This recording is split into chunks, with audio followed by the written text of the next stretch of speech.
الكريم لم يعد أحد يهتم أو يعتني به، رغم أنني نعمة من نعم الله لم يحافظوا عليه. لا عليك أيها النيل، لا عليك. أنا لي استخدامات كثيرة في الطهي، في الشرب، في النظافة. أنا مصدر لصيد الأسماك ووسيلة للتنقل. أنا أساس الزراعة. عند إنشاء السد العالي أصبحت مصدر لتوليد الطاقة الكهربائية، استفاد منها المصريين في حياتهم وصناعتهم.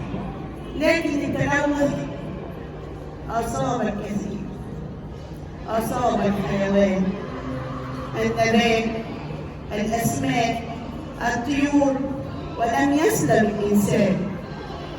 ماذا أفعل؟ إنما أشكو بثي وحزني إلى الله. دعك من ذلك أيها النيل، ما مصر كلها مدينة لك بحياتها، حتى حين يردد نقل عن المؤلف جادة مصر منحة النيل فيفيض بالخير.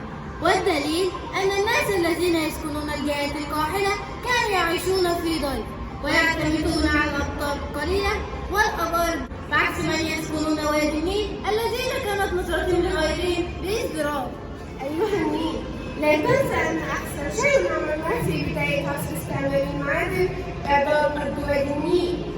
عندما خطت القبائل جولها رحالها وسكنت القرى والمدن استغلت أرض وادي النيل، ولكن الطبيعة وقفت أمامهم ظل فرعون التي كان يتركها مستنقعات بالأراضي المنخفضة. أما المناطق المرتفعة فكانت من الجفاف، فكان علينا أن نساوي بين أعلاها وأسفلها وتنظيم مياه الفيضان وإنشاء الترع والسدود. فكانت مسائل التمهيد المدنية المصرية أكبر مفاخر العصر الأيوبي وأواخر العصر الحجري الحديث. أيها النيل، إن الفيضان قد ارتبط بطول الشهور وأنت تعلم ذلك.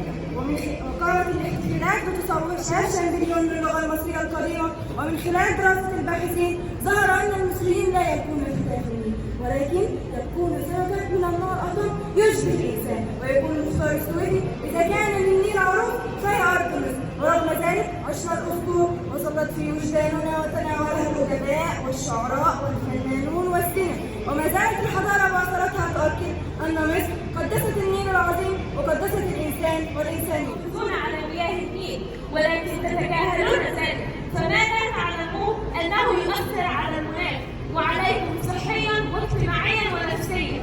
فسأشير عليكم كيف نحقق ذلك من خلال التأكيد على دور منظمة العمل المناخي العالمي بالأمم المتحدة والاتفاقيات الدولية للحفاظ على موارد ومن كل موارد المياه بصفة عامة.